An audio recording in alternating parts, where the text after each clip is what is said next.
Assalamualaikum warahmatullahi wabarakatuh. Kami dari kelompok 7 yang beranggotakan 1 Alvin Saputra Nuriswara, 2 Lina Rosana, dan terakhir Uswatun Hasanah. Pada pertemuan hari ini akan mempresentasikan materi mengenai KAS dan pengendalian yang relevan atas KAS. Yang pertama, saya akan menjelaskan apa itu KAS.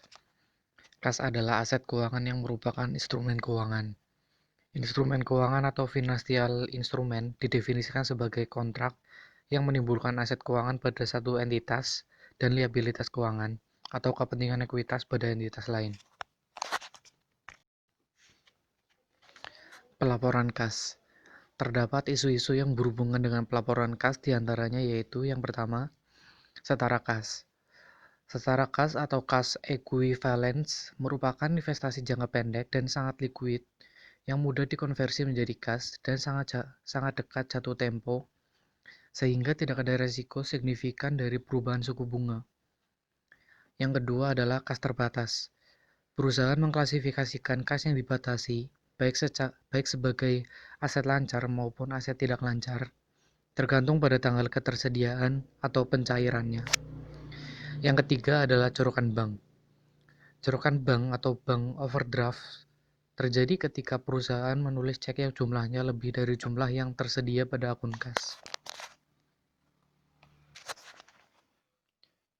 Transaksi yang mempengaruhi kas diantaranya yang pertama yaitu pembelian perlengkapan atau peralatan secara tunai. 2. Pelunasan utang. 3. Pembayaran sewa atau asuransi. 4. Pembayaran beban. Dan 5. Pengisian kas kecil. Item-item yang terkait kas diantaranya yang pertama yaitu kas. Diklasifikasikan sebagai kas dengan keterangan jika tidak dibatasi dilaporkan sebagai kas, dan jika dibatasi diklasifikasikan sebagai aset lancar dan tidak lancar. Kemudian item yang kedua yaitu kas kecil dan dana perubahan diklasifikasikan sebagai kas, dengan keterangan dilaporkan sebagai kas. Kemudian yang ketiga, surat berharga jangka pendek diklasifikasikan sebagai setara kas, dengan keterangan investasi dengan jatuh tempo kurang dari 3 bulan sering digabung dengan kas. Kemudian yang keempat, surat berharga jangka pendek diklasifikasikan sebagai investasi jangka pendek, dengan keterangan investasi dengan jatuh tempo 3-12 bulan. Kemudian yang kelima, cek mundur dan IOU diklasifikasikan sebagai piutang dengan keterangan diasumsikan dapat ditagih. Kemudian item yang keenam yaitu uang muka perjalanan diklasifikasikan sebagai piutang dengan keterangan diasumsikan ditagih dari karyawan atau dikurangi gaji mereka. Kemudian yang ketujuh yaitu ongkos kirim diklasifikasikan sebagai biaya dibayar di muka, dengan keterangan dapat diklasifikasikan sebagai persediaan perlengkapan kantor. Kemudian yang kedelapan adalah cerukan bank, diklasifikasikan sebagai kas, dengan keterangan jika saling hapus tidak memungkinkan diklasifikasikan sebagai liabilitas jangka pendek. Kemudian yang terakhir yaitu saldo kompensasi.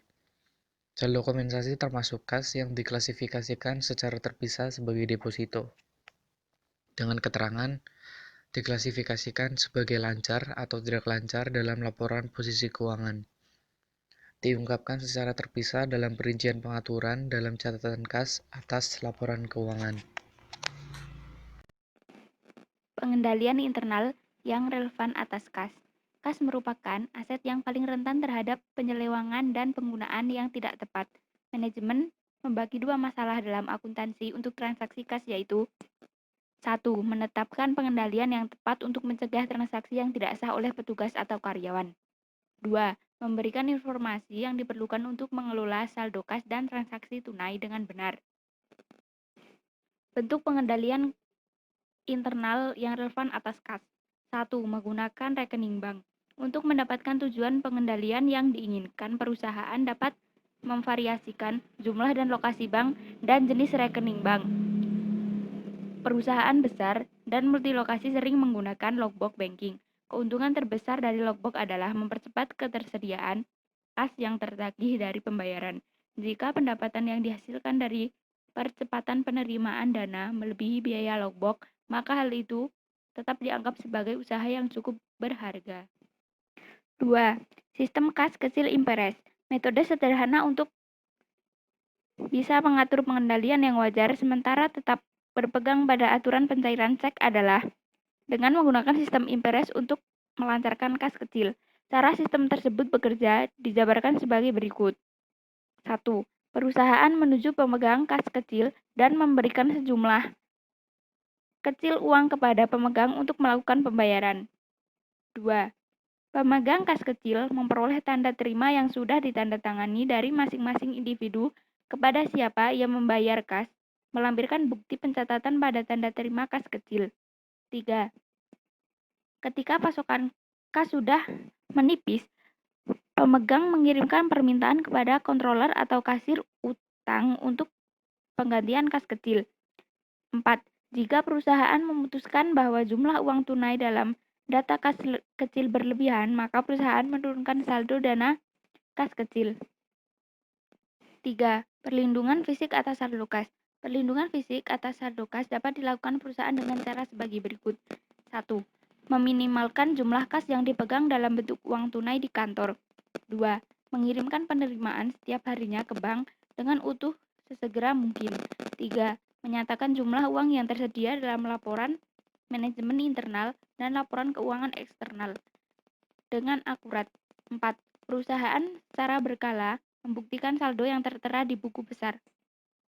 Yang keempat, ada rekonsiliasi saldo bank. Pada akhir setiap bulan kalender, bank mengirimkan laporan bank kepada setiap pelanggan bersama dengan cek yang dibayarkan setiap bulan.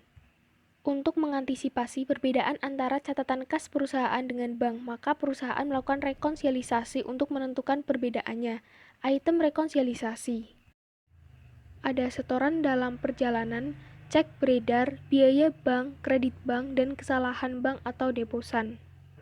Rekonsiliasi bank adalah jadwal yang menjelaskan perbedaan antara catatan kas versi bank dan versi perusahaan. Bentuk rekonsiliasi bank terdiri dari dua bagian. Yang pertama, saldo pelaporan bank, dan yang kedua, saldo per buku deposan. Contoh soal rekonsiliasi bank. Berikut ini adalah informasi yang berhubungan dengan kas PT Riau Andalan. Yang pertama, pada tanggal 1 Oktober tahun 2000, saldo rekening kas menurut laporan bank adalah Rp18.642.290. Yang kedua, pada tanggal 1 Oktober tahun 2000, rekening kas perusahaan pada tanggal yang sama menunjukkan saldo sebesar Rp16.469.140. Yang ketiga, sebuah setoran sebesar Rp2.612.450 belum dicatat oleh pihak bank sampai dengan tanggal 2 November tahun 2000. Yang keempat, biaya administrasi bank sebesar Rp11.400 belum dicatat oleh perusahaan. Yang kelima, sebuah cek yang diterima dari Tuan Takur, yaitu seorang pelanggan, senilai Rp319.000 dan sudah disetor oleh perusahaan dikembalikan oleh pihak bank karena tidak ada dananya. Yang keenam, cek yang ditarik dan belum diuangkan ke bank sampai tanggal 31 Oktober tahun 2000 adalah cek nomor 234 senilai Rp320.160, cek nomor 345 senilai Rp617.240, cek nomor 456 senilai Rp455.000, cek nomor 567 senilai Rp964.570. Dan yang ketujuh, cek nomor 553 senilai Rp178.000 keliru dicatat dalam pembukuan perusahaan sebesar Rp187.000. Cek ini digunakan untuk membayar biaya reparasi peralatan kantor. Yang kedelapan, bank telah menagihkan piutang wesel sebesar Rp3.100.000 termasuk di dalam biaya bunga sebesar Rp100.000. Transaksi ini belum dicatat oleh perusahaan. Dan yang kesembilan, bank keliru membebankan cek PT Riau Andalan ke rekening PT Riau Andalan sebesar Rp350.000. Dari informasi PT Riau Andalan dapat dihasilkan laporan rekonsiliasi bank pada tanggal 31 Oktober tahun 2000. Pada sisi bank, saldo bank sebesar Rp18.642.280. Setoran dalam perjalanan senilai Rp2.612.450, kesalahan penulisan ataupun cek Rp350.000.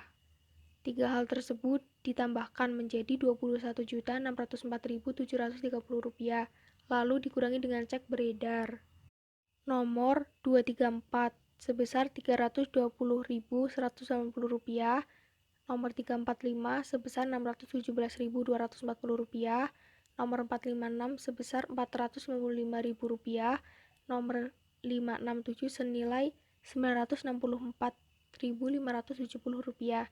Total cek beredar sebesar Rp2.356.990. Lalu mempunyai saldo akhir sebesar Rp19.247.740. Pada sisi perusahaan, saldo perusahaan Rp16.469.140. Salah catat biaya reparasi sebesar Rp9.000. Penerimaan wesel sebesar Rp3.000.000. Pendapatan bunga sebesar Rp100.000. Dari keempat hal tersebut ditambahkan menjadi Rp19.578.140, lalu dikurangi dengan biaya administrasi sebesar Rp11.400 dan cek kosong sebesar Rp319.000, menghasilkan saldo akhir Rp19.247.740. Sekian presentasi dari kelompok kami, kurang lebihnya kami mohon maaf. Wassalamualaikum warahmatullahi wabarakatuh.